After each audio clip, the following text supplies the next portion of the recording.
अगर चिंता मुक्त होना चाहते हो भाई, तो एकमात्र चिंतामणि भगवान के नाम का आश्रय ले लो, भगवान के चरणों का आश्रय ले लो। कह रहे कि भावी सकल मिटरी हैं, तुम्हारे जो भाग्य में आगे महान दुख और विपत्ति लिखी हुई है बदल जाएगी। कैसे बदल जाएगी? आएगी, बहुत कम में आएगी, और आपको बड़ी सामर्थ्य मिलेगी कि आप सह जाओगे, आप उसमें डूबोगे नहीं। दुख विपत्ति आपको अपने में डुबा नहीं पाएगी। बड़े बड़े महाभागवतों के जीवन चरित्र को देखो, भगवान के बल से उन्होंने बड़ी बड़ी विपत्तियों को सहा। क्या अपराध किया था मीरा जी ने इस जगत में? किसका अपराध किया था? हलाहल विष पिलाया गया, बहुत प्रताड़ना दी गई। क्या अपराध किया था रत्नावती जी ने? बहुत कष्ट दिया गया। नरसिंह मेहता, प्रहलाद जी, बड़े बड़े महाभागवतों के जीवन चरित्रों को देखो। पर जैसे डंडे के ऊपर झंडा फहराता है, ऐसे निंदक और प्रतिकूलता देने वालों से ही भक्तों की महिमा प्रकाशित हुई। उनकी गंभीरता, उनका धैर्य, उनकी भगवान के प्रति प्रियता, निष्ठा। चिंता तुम्हें जला रही हर समय, धन की चिंता, भोगों की चिंता, प्राप्त वस्तुओं की रक्षा की चिंता, अप्राप्त की प्राप्ति की चिंता। कब तक जलते रहोगे? क्या ये मानव देह इसी तरह जल जल करके नष्ट कर दोगे? नहीं, एक आनंद समुद्र आपका आवाहन कर रहा है अवगाहन के लिए, वो है श्री भगवान।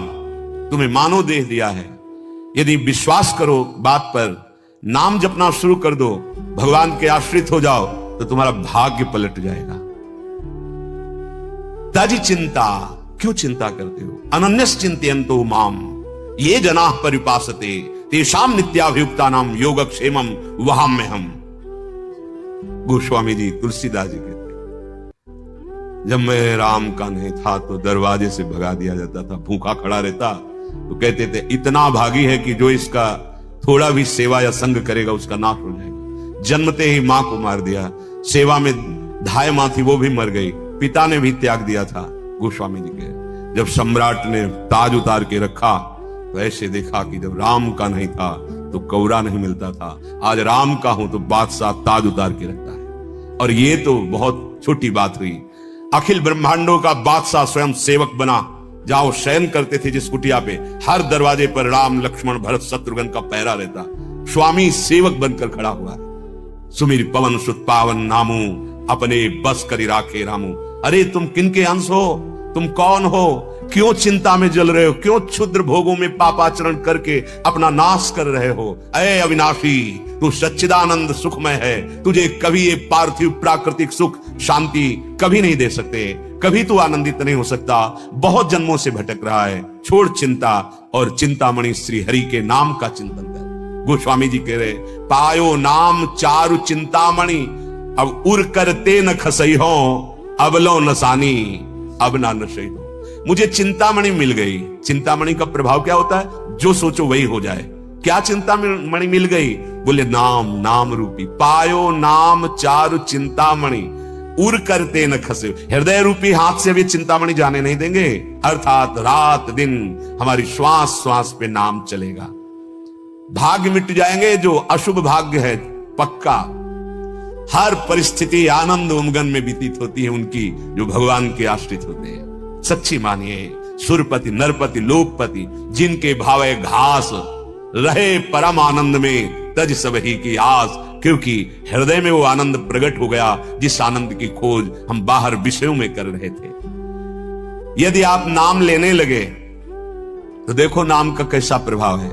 जैसे किसी का नाम माधव, माधव तो जितनों का नाम माधव होगा कान खड़े हो जाएंगे। कौन बुलाया? चलो वो तो अल्पज्ञ है, उसकी श्रवणेंद्री पता नहीं सुने कि ना सुने। हम पुकारते हैं राधा माधव, तो जो राधा माधव हैं वो सर्वज्ञ हैं, तुम्हारे हृदय में बैठे उसी समय सुन रहे हैं, उसी समय सुन रहे हैं, एक एक नाम तुम्हारा सुन रहे हैं। व्यर्थ नहीं जाएगा, अविनाशी बैंक में जमा हो रहा है। और ऐसे समय काम आएगा जब कोई काम नहीं आता, विश्वास मान लीजिए। करी है लाज नाम नाते की, ये बिनती मन धरी है। मेरी बिनती मान लो। हमारे प्रभु नाम जापक का पूरा भार स्वयं ले लेते हैं, योगक्षेमं वहाम्यहम तेषामहं समुद्धरता मृत्यु संसार सागरात। मैं उसे इस मृत्यु संसार से पार करता हूं, पार करने वाला बन जाता हूं जो मेरा नाम जपता है, जो मेरे आश्रित हो जाता है। कितना सहज सरल है, पैसा थोड़ी लगता है। हर काम करते हुए राधा राधा कहने में तुम्हारा क्या चला जाता है? बार बार प्रश्न करते हो, ये दुख ये समस्या कब तक पिसते रहोगे? थोड़ा नाम रूपी धन एकत्रित करो, फिर बात करो। देखो कैसे तुम्हारी उन्नति होती, लौकिक और पारलौकिक भी। तुम्हारी लौकिक उन्नति को जो प्रतिपल नष्ट कर रहा है वो है तुम्हारा पूर्व प्रारब्ध, पूर्व पाप कर्म। तुम नाम बल से उसको नष्ट कर दो, फिर देखो उन्नति कैसे होती है। इस लोक में भी और परलोक में भी हर जगह आपका आदर मान और महान सुख प्राप्त होगा, विश्वास मान लो। करी है लाज नाम नाते की। देखो अजामिल ने पुत्र के बहाने पुकारा नारायण। एक सेकंड नहीं लगा, भगवान के दो पार्षद प्रकट हो गए, तत्काल यम पास काटी और डांट लगा दिए, अब इसको तुम छूने के भी अधिकारी नहीं रहे। बोले महाराज ये तुम महान पापी है, पूरा जीवन हो गया वैश्यागमन और हिंसा, न जाने क्या क्या अपराध किया। बोले तुम किसके दूत हो? उन्होंने कहा आप इतने तेजस्वी महात्मा नजर आते हैं, आपका पूछने का अधिकार मैं बता रहा हूं, मैं भगवान यम का दूत हूं।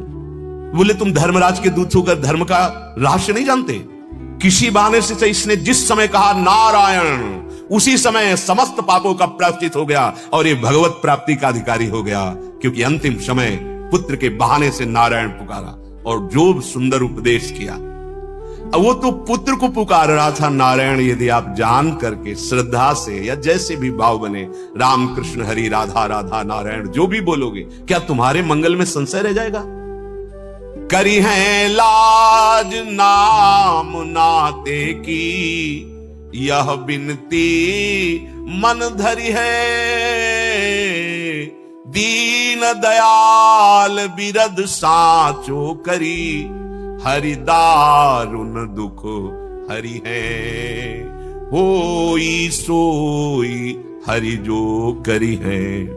बहुत बार समझाया माता सती को, जब देखा कि भगवान के प्रति संशय नहीं जा रहा तो कहा जाओ परीक्षा लो जा करके, और आप वही है सोई जो राम रचि राखा, को करी तर्क बढ़ावे शाखा, अस कही जपन लगे हरि नामा। क्या चिंता करते हो? पता नहीं ऐसा हो जाए, कहीं ऐसा हो गया तो क्या होगा? हरि है ना, मेरे प्रभु है ना, होई सोई जो राम रचे। अब वो विधान मंगल भवन है, मेरे लिए कोई मंगल विधान होगा। चिंता नहीं करनी। चिंता कब नहीं करोगे? जब अस कही जपन लगे हरि नामा। ये अगर नाम जप नहीं है तो तुम चिंता से नहीं बच सकते हो। ये मन दंड देता रहता है, भावी कल्पना भय की कर, कहीं ऐसा हो गया, कहीं ये हो गया, और वो जला रहा है, बेमतलब जला, कभी कामना में, कभी तृष्णा में, कभी वासना में, हर समय अशांत। और अशांतस्य कुतः सुखम, अशांत हृदय को कहां सुख का अनुभव होता है? सच्चे सुख का अनुभव अशांत पुरुष को नहीं होता है। आप चिंता मत करो, भगवान का नाम दीन दयाल है। अगर आप नाम जप करोगे तो हमारी सारी गलतियां वो क्षमा कर देंगे। अहम तो हम सर्व पापेभ्यो मोक्षयिष्यामि मा शुचा। सिंहिन सिंह बीच बैठो सुत, कैसे सिया रही डरी है, ऐसे श्याम श्यामा हृदय डरी के कौन बिचरी है। जैसे सिंहनी और सिंह के बीच में उसका शावक निर्भय रहता है, ऐसे ही श्यामा श्याम का शरणागत हर समय निर्भय रहता है, क्योंकि नाम वाणी जहां श्याम श्यामा तहां। नाम चल रहा है या वाणी जी का पद चल रहा है तो हमारे आसपास श्यामा श्याम है, हम उनके बीच में है। ये वो महापुरुष कह रहे हैं जो श्यामा श्याम की नित्य सहचरी, विशाखा सहचरी हरिराम व्यास जी। ऐसे ही श्यामा श्याम की शरणागत को हर समय निर्भयता, निश्चिंतता, निशोकता ये छाई रहती है हृदय में। काहे को शंका करते हो, चिंता करते हो, शोक करते हो, भयभीत होते हो? क्योंकि तुमने शरीर का आश्रय लिया, अहंकार का आश्रय लिया, धन का आश्रय लिया। पर ये सब अविनाशी नहीं है, तुम्हारी रक्षा नहीं कर पाएंगे। रक्षा श्यामा श्याम करेंगे।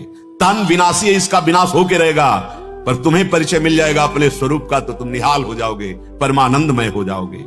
सुनियत सुख मुनि बचन चहूं जुग, हरि दो सन संघरि है, साधुनिको अपराध करत, मधुकर शाही नताही गुदरी है।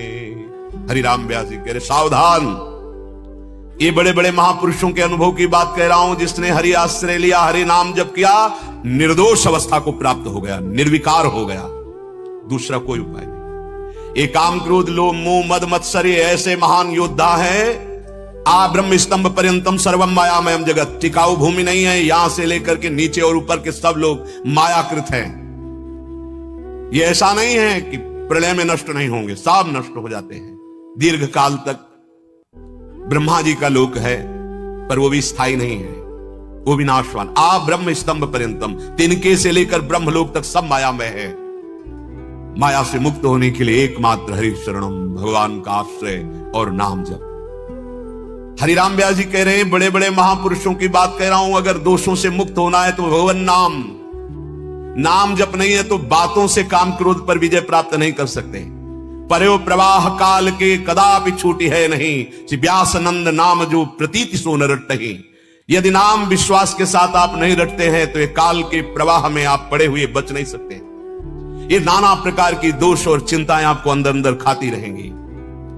अगर नाम जप कर रहे हो, भगवत आश्रित हो, तो एक अपराध से सावधान रहना, साधुन को अपराध करत। यदि कहीं नाम जापक वैष्णव का अपराध कर दिया तो फिर ये दोस्त तुम्हें बख्शेंगे नहीं, तुम्हारे हृदय में तांडव करने लगेंगे काम क्रोध लोभ भ्रम ऐसा छा जाएगा कि निकलना मुश्किल हो जाएगा। यदि हम सावधान होकर के नाम जप कर रहे हो, किसी की निंदा ना करें, तो धीरे धीरे आप देखेंगे आपके दोष नष्ट हो जाएंगे। जब नाम जप नहीं चलता और हम बाहरी भक्ति का केवल वेश या आडंबर करते हैं तो विकारों पर विजय आडंबर से प्राप्त नहीं होती, ध्यान रखना। जैसी भक्ति भागवत बरनी, तैसी बिरले जानत मानत कठिन रहन ते करनी। ये बात समझो। हरिराम व्यास जी कह रहे भागवत का अर्थ होता है एक ग्रंथ भागवत, और एक होता है भागवत का अर्थ बड़े बड़े महापुरुष भक्तजन। जो भगवत प्राप्त महापुरुष है उनको भी भागवत कहते हैं, और किन्हीं किन्हीं को तो महाभागवत कहते हैं। जो भक्तों ने, महापुरुषों ने और ग्रंथों में भक्ति का स्वरूप वर्णन किया गया है, बिल्कुल छोटे शब्दों में समस्त शास्त्रों का निचोड़ देवर्षि नारद जी भक्ति का स्वरूप वर्णन करते हैं। तदर्पिता अखिलाचारिता तद स्मरणेन परम व्याकुलतेति। समस्त कर्म आपके भगवत समर्पित शास्त्र सम्मत हो और नाम जब चल रहा हो, नाम छूटने में व्याकुलता का अनुभव हो, यही भक्ति का स्वरूप है। इसी से समस्त दैवी संपदा आपके हृदय में प्रकाशित हो जाएगी। जैसी भक्ति भागवत बरनी, जैसी भागवत महापुरुषों ने भागवत ग्रंथ में वर्णन किया गया है, तैसी बिरले जानत, कोई बिरला जान पाता है, और मानत, जान करके उस मार्ग पे कोई बिरला चल पाता है। कठिन रहनिते करनी, बड़ी कठिन है भक्त की रहनी और करनी। कथनी तो बहुत सरल है, पर उपदेश कुशल बहुत तेरे। पर जो उपदेश कर रहे हो वही आपके आचरण में हो, ये कोई बिरला ही धारण करता है।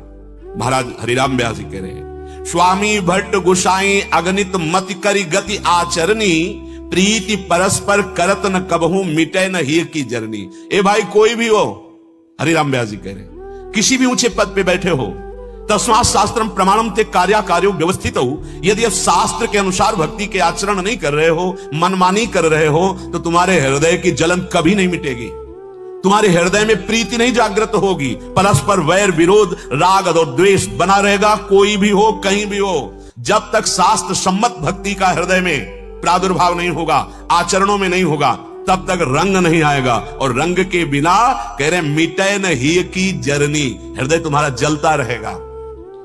धन कारण साधन कर हरि पर धरि सेवा बन धरनी, बड़ा सूक्ष्म विषय वर्णन कर रहे हैं। इन महापुरुषों को किसी से राग द्वेष नहीं है, ये बिल्कुल निर्विकार और निरपक्ष होकर बोल रहे हैं। हम लोग इतने अज्ञानी हैं कि हरि की सेवा श्रृंगार और भजन ये हरि को रिझाकर भगवत प्राप्ति के लिए है, पर हम इसको धन आदि मान आदि प्राप्त करने में प्रयोग कर लेते हैं। इसीलिए ना प्रेम प्राप्त होता है ना भगवत प्राप्ति, नहीं तो सीधा साधन है ये जो हरि सेवा है, हरि का नाम जप है, हरि का नाम कीर्तन गुण कीर्तन, यही सिद्धावस्था को पहुंचा देता है। बड़े बड़े सिद्धों में यही पाया गया है। सनकादि में निरंतर हरिशरणम और भगवत चर्चा करते रहते हैं, भगवत रूप माधुरी दर्शन करने वैकुंठ जा रहे हैं। यही हमारा साधन है, यही हमारी सिद्धावस्था है। यदि यही प्रीति पूर्वक होने लगे और कुछ चाह ना रह जाए तो यही सिद्धावस्था की स्थिति में पहुंचा देगी। धन कारण, यदि हम अपने ठाकुर जी का श्रृंगार करते हैं कि 4 लोग रिझेंगे, भेंट चढ़ाएंगे तो मार्ग बदल गया। यदि हम गान कर रहे हैं और यह कि 4 लोग वाहवाही करेंगे और हमें नमस्कार करेंगे, हमारी कीर्ति होगी, मार्ग बदल गया। धन कारण साधन करी, हम उपवास कर रहे हैं, व्रत कर रहे हैं, फलाहार रह रहे हैं, जल पी के रह रहे हैं, दूध पी के रह रहे हैं, मौन रह रहे हैं, खड़े हैं या जल में खड़े होकर तप कर रहे हैं। हमारा उद्देश्य है कि ये बोर्ड में छप जाए कि मैं ऐसा हूं, संसार जान जाए कि मैं ऐसा हूं। तो हे भाई, मार्ग बदल गया, अविद्याग्रसित मार्ग हो गया। ये भगवत प्राप्ति का मार्ग नहीं, ये अध्यात्म का मार्ग नहीं, महापुरुष कह रहे हैं। धन कारण करत साधन, साधन हो रहा है पर उसका कारण है कंचन कामिनी कीर्ति, 3 में से कोई लक्ष्य है, बात बिगड़ गई। सीधे हरि कीजिए, हरिजू के लिए हमारा नाचना गाना सेवा कीर्तन अपने आराध्य देव के लिए। ये सत्संग स्वांता सुखाए तुलसी रघुनाथ गाथा, हम अपने स्वामी का जस, अपने स्वामी के सिद्धांत गाए बिना नहीं रह सकते। आप कृपा करके हमें अवसर दे रहे हैं, आप स्वयं आकर के बैठते हैं और अपने यश की से हमारी वाणी को पूर्ण करने का अवसर देते हैं। आप कृपा करके हमें हमारे स्वामी का अवसर गाने का सौभाग्य दे रहे हैं। धन कारण बहुत सुलझना है, नहीं तो यही दंभ हो जाएगा, भक्ति में दंभ रोग लग जाएगा। बिन विवेक वैराग्य भक्ति बिनु सत्य न एको, मानो भगवत विमुख कपट चतुराई सो पाखंड नहीं जानो, भगवत रसिक महापुरुष कह रहे हैं। धन कारण साधन करी हरि पर धरि सेवा बन धरनी। अगर आप यहां भी वास कर रहे हैं, ठाकुर सेवा कर रहे हैं या नाम कीर्तन कर रहे हैं, आपका लक्ष्य बदल गया। किसी ने एक प्रश्न किया था कि मैं नाम कीर्तन में जाता हूं पर वहां अमुक धनराशि निश्चित करके जाता हूं, क्या उचित है? हमने प्रार्थना की थी कि आप किसानी कर लीजिए, आप कोई और व्यापार कर लीजिए या आप मेहनत कर लीजिए, पर आप नाम रूपी धन से हरि को प्राप्त करने के लिए। हाँ, हम कीर्तन कर रहे हैं हरि की प्रसन्नता के लिए, स्वाभाविक कोई तो वो हरि प्रसाद रूप है, हम उसका निश्चय मूल्य नहीं करेंगे। अमूल्य है भगवान नाम, अमूल्य है भगवत कथा, अमूल्य है भगवत सेवा। इसका हम प्रयोग लौकिक वासनाओं की पूर्ति में ना करें तो ये सीधे भगवत प्राप्ति करा देगी। ये महापुरुष जन किसी से द्वेष नहीं करते, ये आपको सावधान कर रहे हैं। जैसे माता पिता छोटे बच्चे को, ऐसे हम सब छोटे बच्चे अज्ञानी हैं, चाहे जितनी अवस्था हो गई हो। यदि विषयानंद में सुख मिल रहा है तो अज्ञानी बालक की तरह तुम हो, अभी तुम्हारे अंदर विवेक नहीं आया है। जब विवेक आ जाएगा तो आपके मोह भ्रम का नाश हो जाएगा और समस्त विषयों से वैराग्य हो जाएगा। विषय वासना गई ना जहूं छाण बिगुचे घरनी। ए भाई, तुम हरि के भक्त हो, अभी विषय वासना ही तुम्हारा प्रधान विश्राम स्थल है। सब साधन करने के बाद आपको विश्राम मिलता है विषय प्रपंच वार्ता करना, विषय चिंतन करना, विषय भोग की क्रियाएं करना, तो तुम कैसे भगत हो? अभी तुम्हें भगवान का आनंद प्राप्त नहीं हुआ, इसका मतलब तुम्हारे अंदर कोई न कोई वो अन्य आश्रय, अन्य कपट है जो भगवान को प्रिय नहीं। मोहि कपट छल छिद्र न भावा, निर्मल मंजन सो मोहि पावा। सहज प्रीति बिना प्रतीति नहीं, शिष्णोदर को भरनी। तुमने अभी हरि को अपना स्वामी नहीं माना सच्चे दिल से, हृदय की बात कह रहा हूं। सब साधन एक तरफ और एक तरफ ये ठसक हमारे माई श्यामा जी को रहा, हृदय से, हृदय से। हे हरि, हे नाथ, मैं आपका, आप मेरे तो गिरधर गोपाल, दूसरों ने कोई इससे ज्यादा कोई पावरफुल मंत्र नहीं, सामर्थ्य नहीं। ये बात हृदय में आ जाए, मेरी महारानी श्री राधा रानी, जाके बल में सब सो तोरी, लोक वेद कुलकानी, मेरी महारानी, ये हृदय में आ जाए। सहज प्रीति से कहते हैं, इसमें कोई बनावट। हमारे प्रभु को सहजानंद कहा गया है, हमारी श्री जी को सहजानंद वर्षणी कहा गया है। सहज में ही परम सुख प्रदान करने, हम सहज नहीं हो पा रहे, बस समस्या ये कपटी स्वभाव, छली स्वभाव, यही हमारे को सहज नहीं होने दे रहा है। अगर हम सहज में ये बात, सहज है, हमारा स्वरूप सहज है, शंकर सहज स्वरूप हमारे आराध्य देव सहज है, आप क्यों नहीं सहज हो जाते? सीधी बात, मैं प्रभु का, प्रभु मेरे, अंदर से बैठा लो, अन्य भरोसा न करो और उनका नाम जप करो, उनके आश्रित रहो, देखो जीवन कैसे बढ़ता है आगे। सहज प्रीति बिना प्रतीति नहीं, भगवत आनंद की अनुभूति नहीं हुई, क्योंकि सहज में तुमने बहुतों को अपना मान रखा है, ऐसे ही प्रभु को भी बोल दिया कि हे प्रभु मैं आपका हूं। वैसे ये भी मंगलकारी है, पर अंदर प्रभाव तब पड़ेगा जब अंदर हृदय में बात उतरेगी। तो आपके ऊपर प्रभाव नहीं पड़ा, इसकी पहचान, बोले आगे बढ़, शिश्न और उदर इनकी तीव्रता बनी रहेगी। उदर का रसेंद्रिय से संबंध है और शिश्न जनेन्द्रीय कहते हैं, जो काम से संबंध रखता है। ये दो इंद्रियां आपकी बहुत व्याकुल आपको करेंगे यदि आप भगवद आश्रित नहीं हो हृदय से।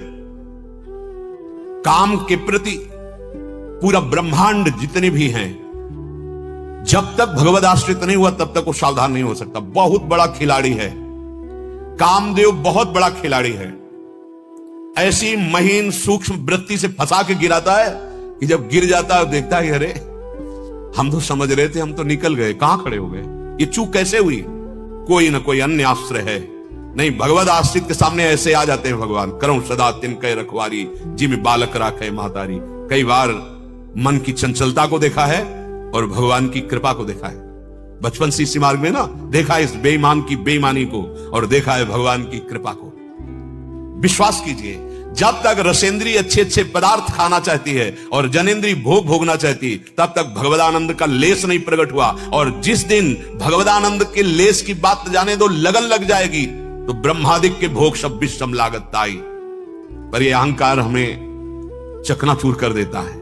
जैसे एक साधक आए थे, उनका 6 महीना से आपका सत्संग सुनता हूं काम पर। हमने विजय प्राम का भैया शांत रहे, शांत रहे। अरे जिनकी 60-60 हजार वर्ष की समाधि जल में लगती है, मछली की क्रीड़ा देख के 50 ब्याह करते हैं, तो 6 महीना से सत्संग सुन रहा है। सौभरी ऋषि यही वृंदावन की बात है, यही पास में ही महाराज यमुना जी में जल स्तंभित करके जो निर्विघ्न भजन करने की भावना, एक मछली की, ऐसा नहीं कि मछली का ऐसा अंग है कि देख के काम जागृत हो जाएगा। बस देखा कोई सुख है, बस देखा, देखते ही काम ने अपना प्रभाव दिखा दिया। एक महात्मा हड्डी मात्र शरीर में रह गई थी, श्री प्रभुदत्त ब्रह्मचारी जी ने वर्णन किया। ऐसे महान तपस्वी के वृक्षों की छाल पाते थे, सूखी भई, हरी छाल भी नहीं, वृक्ष को कष्ट ना हो, सूखी पपड़ी लेकर उससे प्राण पोषण करते। महात्माओं ने बहुत बहुत कष्ट सह करके जिस परम तत्व को अनुभव किया, वो ऐसे सहज में बातों में मिल जाता है। अगर स्वीकार कर लो तो इसकी महिमा है। तात स्वर्ग अपवर्ग सुख धरी, तुलाए कंग तूलन ताय सकल मिली, जो सुख लव सत्संग। बहुत वर्ष हो गए उनको ऐसे तप करते हुए, कोई विकार हृदय में नहीं। अब जंगल में एकांत रहते थे, अहंकार को पुष्टता मिलने का यह अवसर मिल गया कि वृक्ष की सूखी हुई पपड़ी वही पाना, वलखल की लंगोटी लगाना, एकांत सेवन करना। अहंकार जब बढ़ता है तो सुनहु राम कर सहज स्वभाव, जन अभिमान न राखे काऊ। भगवान किसी का अभिमान नहीं रखते, मिटिया मेट कर देते हैं। अहंकार भगवान को पसंद नहीं है।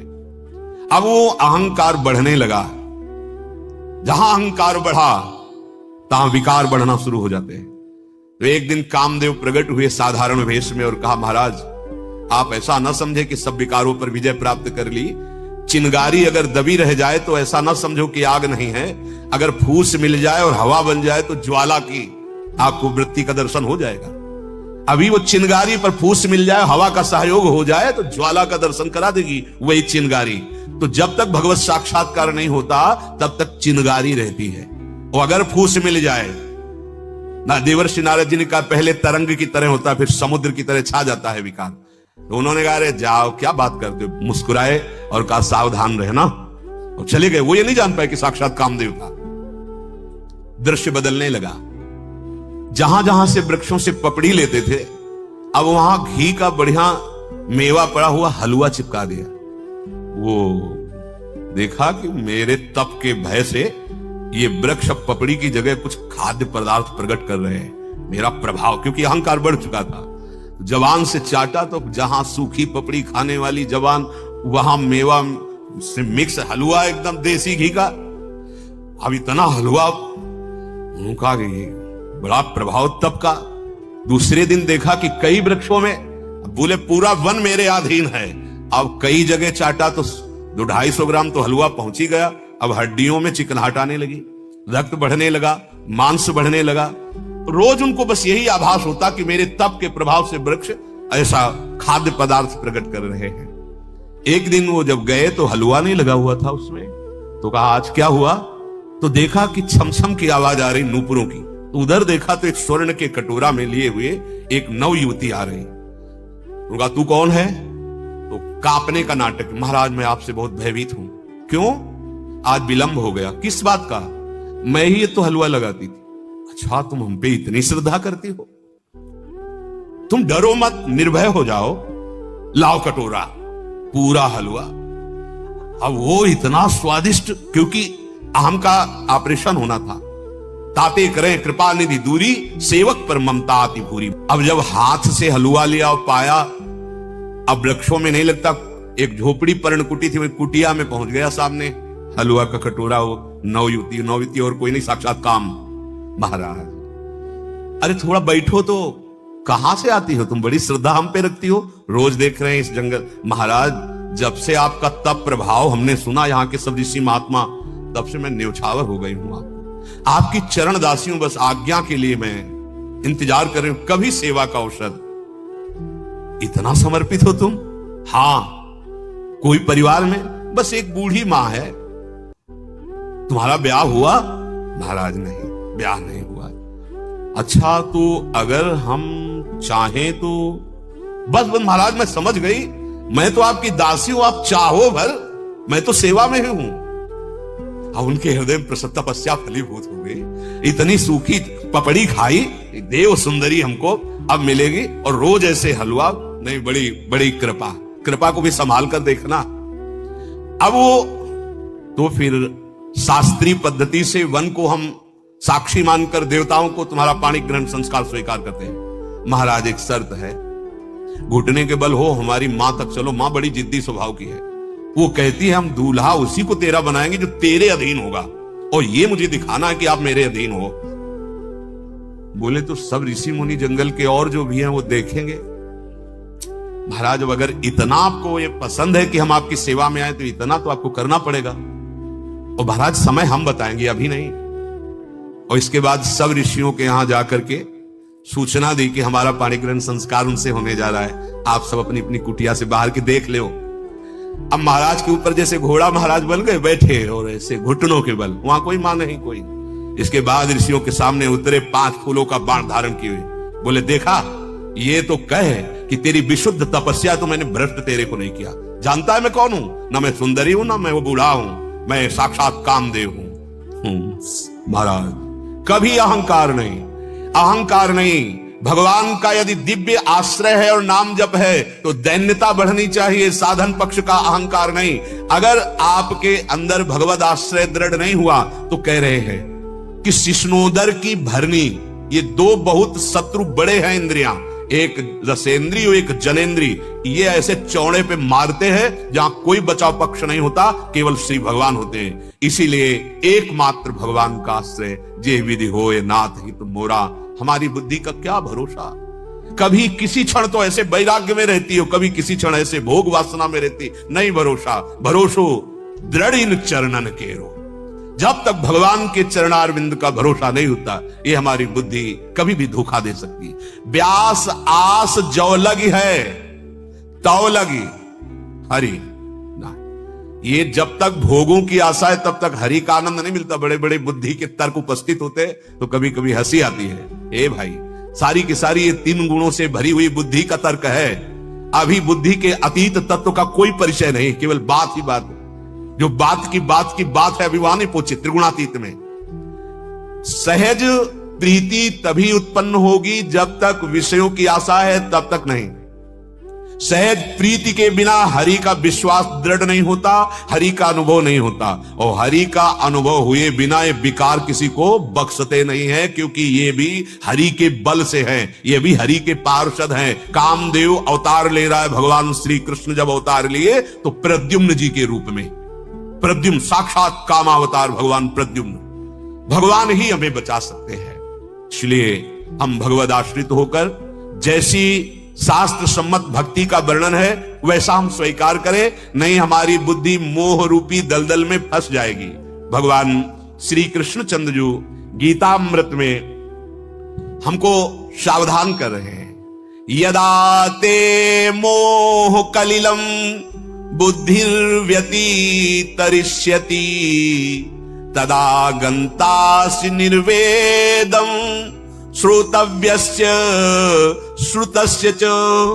हे अर्जुन, बहुत ध्यान से सुनना, जिस समय तेरी बुद्धि मोह रूपी दलदल से भली भांति तर जाएगी, कहते भगवत प्राप्त है, उसी समय सुने हुए भोगे हुए किसी भी भोग की तेरे अंदर इच्छा ही नहीं रह जाएगी और तू परम वैराग्य को प्राप्त हो जाएगा। मोह रूपी दलदल में फंसे हुए हम निकली हुई बात कहते हैं तो एक शब्द निकलता है, पता चल जाता है फंसा हुआ निकली बात कह रहा है। ये पढ़ी लिखी बात से जब तक हम अनुभव नहीं करेंगे तब तक रंग नहीं आएगा। आप मोह से पूर्ण रूप निकले हुए हैं, इसकी पहचान ना सोचति न कांक्षति समः सर्वेषु भूतेषु मद भक्तिम लभते पराम। ना कोई शोक और ना कोई इच्छा। अगर कोई इच्छा है, अभी वो नहीं मिला जिसके मिलने के बाद कुछ मिलना बाकी नहीं रह जाता। श्री भगवान कह रहे हैं यदा ते मोह कलिलम बुद्धिर व्यतितरिष्यति। मोह कलिल क्या है? कलिल माने होता दलदल। मोह रूपी दलदल क्या है? श्री भगवान कह रहे हैं इस शरीर में मैं और मेरापन हो जाना। बातें बनाना अलग बात है, शरीर राग हटाना बहुत कठिन है प्यारे, बहुत कठिन है, बहुत कठिन है। वो इसी को देखें जीवन भर, ये ढांचा ऐसा लगता है मैं हूं। अगर थोड़ी बुद्धि पवित्र होती तो फिर मेरा है, मैं से थोड़ा सा खिसकता है और बुद्धि में बात आती है मेरा है।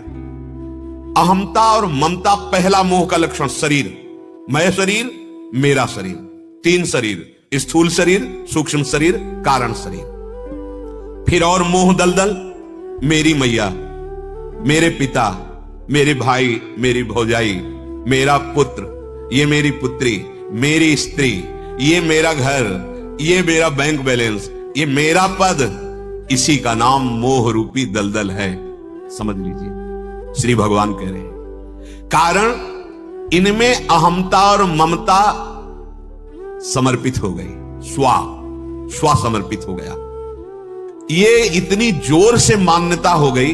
किसी ने प्रश्न किया था एकांतिक में कि जब हम मरेंगे तो अपने मम्मी पापा से मिल लेंगे जाके, तो हमने कहा था नहीं। क्यों नहीं? क्योंकि ये जो पांच भौतिक देह तुम्हारे सामने ही नष्ट हो गया। अब वो जो जीव है शरीर में अहमता ममता के कारण तुम्हें पुत्र समझता था, अब वो हटा। जैसे आप पिछले जन्म का क्षेत्र नहीं जानते कि आप कौन थे, आपके कितने लड़के थे, क्या थे, कुछ पता नहीं, ऐसे ही शरीर छूटते ही इसकी स्मृति खत्म। जहां उसका संस्कार हो, इसीलिए कहा जाता है शरीर छूटते ही तुरंत भस्म करो, इस शरीर को नष्ट करो, चाहे गाड़ दो, जल में प्रवाहित कर दो या अग्नि के द्वारा, ऐसी क्रियाएं वर्णन है। अब तो प्राय या तो समाधि दे दी जाए या तो भस्म कर दिया जाए।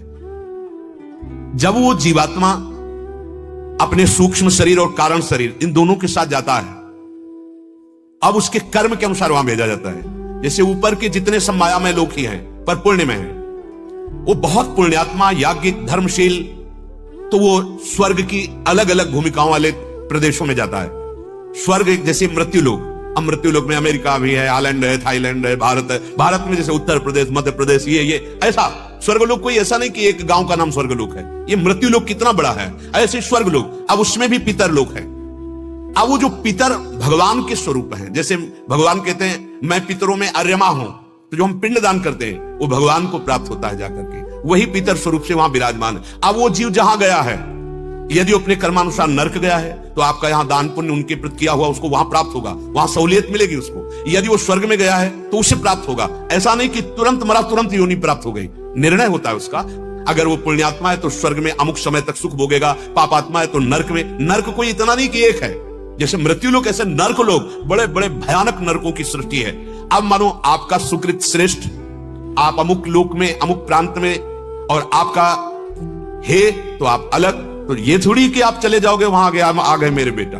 ये तो किसी महान का, जैसे दशरथ जी, यहां शरीर छूटा तो स्वर्ग में परम पावन व्यवस्था में रह रहे थे, और जब भगवान ने रावण पर विजय प्राप्त की तो आकाश स्थित होकर के वो जो सूक्ष्म शरीर है वो स्थित हो, वो कहीं थोड़ी पांच भौतिक देह तो यही छीन कर दिया जाता है, यही अपने अपने तत्वों में मिल जाता है, और वो दिव्य नेत्रों से देखा जाता है। हाँ, फिर परिचय होता है। गोस्वामी जी दिव्य नेत्रों से देख रहे, दशरथ जी पधारे हुए भगवान से वार्ता कर रहे हैं। ऐसा नहीं है कि वहां महाराज पांडु के रूप में विराजमान है। जब नारद जी से भेजा कि जाओ कह दो राजस्व यज्ञ कर दे, सूक्ष्म शरीर, देव शरीर वहां विराजमान है। अब हमारा शरीर छूटा हमारे कर्म के अनुसार, अब वो किस लोक में जाएगा, पिता किस लोक में पहुंचा है, पिता कहां है, ये निर्णय अव्यक्त है, इसको नहीं बताया। पर मिलान नहीं हो सकता। मिलान ये हो सकता है कि पिता के जैसे कर्म के अनुसार जो गति हुई वही तुम्हारी गति हो तो वहां पहुंच जाओगे। पर वहां वो सूक्ष्म शरीर में है, आप सूक्ष्म शरीर में हो, वहां संबंधों का विभाग नहीं है। ये मेरा बेटा आ गया, ऐसे संबंध मृत्यु लोक में माने जाते हैं। ये हमारा माना हुआ स्वा, माता पिता भाई भौजाई पुत्री पुत्र, एक सीमा में मान लिया। शरीर में पहले स्वा और फिर इनमें, इसी का नाम मोह कलिल है, मोह रूपी दलदल है। अनुकूल पदार्थ, अनुकूल वस्तु, अनुकूल व्यक्ति, अनुकूल घटना बड़ा सुखद, प्रतिकूल पदार्थ, प्रतिकूल वस्तु, प्रतिकूल व्यक्ति बड़ा दुखी, उद्विग्न, अशांत, यही मोह दलदल है। विषमता, पक्षपात, मात्सर्य, कामादि विकार, यही मोह दलदल है। इस मोह दलदल में जब तक बुद्धि फंसी रहती है तब तक असली सुख का परिचय ही नहीं मिलता। अब आप देख लो, बातें बनाने का नहीं है कि ज्ञान की बातें पढ़ ली और हम बातें बना रहे हैं। मोह रूपी दलदल से सदगुरु निकालता है, निकला हुआ महापुरुष। जैसे दलदल में आप फंस गए हो, अब आप जो चेष्टा करेंगे, भारी दलदल है तो उसमें धंसना होता है चेष्टा से, इसलिए बिना चेष्टा के रुके रहो। कोई निकला हुआ आवे और हमको निकाल ले तो सदगुरु जो भगवान है, बंदो गुरुपद कंज, कृपा सिंधु नर रूप हरि, महामोह तम पुंज, जासु बचन रवि कर निकर। ये महामोह रूपी दलदल से निकालने के लिए जिनकी वाणी सूर्य के समान है, सूर्य के समान प्रकाश किया, महामोह रूपी अंधकार का नाश हो गया। कौन है? बोले गुरुदेव। कौन है? बोले हरि ने कृपा करके गुरुदेव रूप धारण किया। अब मोह दलदल से निकलने का प्रयास क्या? तुम स्वयं चैतन्य घन भगवान के अंश हो, तुमने गलती से शरीर आदि में अहमता ममता कर ली। हमारे रसिक महापुरुष जन इसी को बिल्कुल सरल भाषा में कहते हैं, एक अहमता ममता ये जग में है दुखदाई, ये जब श्री जी की ओर लगे तो होत परम सुखदाई। तात मात सुत दार देह में मति अरुझय मति मंदा, हित किशोर को होय चकोर तू लखी वृंदावन चंदा। ऐ बावरे, तूने अपनी अहमता ममता इतनी फैला दी, इसी में फंस गया, महान दुख भोगेगा। क्या करो? ये अहमता ममता श्री जी के चरणों में दे दो। मैं श्री जी का, श्री जी हमारी, बस सिर्फ मैं श्री जी का, श्री जी हमारी। और इसी भावना का विस्तार कर दो, माता पिता भाई बंधु परिवार में कोई नहीं फंसा पाएगा। जिसे हम प्राय कहते रहते हैं, भगवत भाव से सबका सेवन करो, ममता युक्त नहीं। ये ममता वो जहर है जो आपको जन्म जन्मांतर के चक्र में फांसता चला जाएगा। और सच्ची मानो, कोई नहीं। 100 घड़े हैं, प्रतिबिंब सूर्य का एक का ही पड़ रहा है, एकमात्र भगवान ही सबके हृदय में, वही चैतन्य घन चेतना कर रहे, उन्हीं को देखो तो बच जाओगे, बाहरी रूप को देखकर फंस जाओगे। कैसे बचे? तो रसिक मंडली में या तन को नीके ढंग लगाओ, दंपति अस गाओ हर्षाओ, हितसो रीझ रिझाओ। देवन को दुर्लभ नर देही तैने, सहज ही पाई मन भाई निधि पाई, फिर क्यों जान बूझ बिसराई। ए भाई, बहुत बढ़िया अवसर है मोह रूपी दलदल से निकलने का। गोस्वामी जी कह रहे हैं, मन पछतई है अवसर बीते, दुर्लभ देह पाई हरि पद भजु, करम बचन अरु जीते, मन पछतई है अवसर बीते। आखिरी पंक्तियों में कह रहे, तुम यहां फंस गए। सुत बनितादि जान स्वार्थ रत, ना करु स्नेह सवीते, अंत ही तो ही तजेंगे पामर, तू न तजय बहीते, मन पछतई है। ये संबंध नहीं, भगवत संबंध, सब में अपने प्रभु को, एक केवल भाव बदलना है, कहीं भागना नहीं, कुछ छोड़ना नहीं, भाव बदलना है, मेरे प्रभु। और सच्ची बात, मुक्त हो जाओगे सारे दुखों से, पाप पुण्य दोनों से मुक्त हो जाओगे। ये शरीर जड़ पदार्थ है, जड़ है, जड़। जैसे दीवार देख रहे हो, पृथ्वी, पानी, हवा, अग्नि, और ये शब्द है, कहीं भी ठोको शब्द, शब्द आकाश का गुण है, आकाश तत्व। 5 तत्वों से बना हुआ ये है, और इसमें भी भगवान है। 5 तत्वों से बना हुआ ये है, इसमें भी भगवान है, कोई अंतर नहीं। अंतर बस ये है कि यहां जड़ रूप धारण कर लिया और यहां चैतन्य रूप धारण कर लिया। भगवान सर्वत्र हैं, भक्तों ने प्रकट कर लिया, जगह जगह से भगवान को प्रकट कर लिया। यहां भी भगवान है, मुर्दे में भी भगवान है। वहां अंतरहित हो गए, यहां चैतन्य प्रकाशित हो गए। मुर्दे से भगवान को प्रकट किया, वेन के शरीर से महाराज पृथु के रूप में, भगवान का अवतार है पृथु। ये सर्वत्र भगवान, जड़ चेतन जग जीव जत सकल राम में जान। लेकिन हम ऐसा नहीं भाव रखते, ये मैं हूं, ये जड़ है, जड़ तुम्हारा चैतन्य स्वरूप है, तुम परमात्मा स्वरूप हो भाई। नहीं समझ पा रहे, बोले भगवान ने मुझे फंसा दिया। अरे तू खुद फंस गया, तू खुद फंस गया, किसी ने तुझे नहीं फंसाया। और जब तू छूटेगा तो कोई और नहीं बचेगा, तू ही तू होगा। ये पहेली है, जब मैं था तब हरि नहीं, अब हरि है मैं नहीं, एक ही रह जाएगा, वही है वही। चाहे उसे ब्रह्म कहो, चाहे उसे आप चैतन्य घन आत्मा कहो, वही है।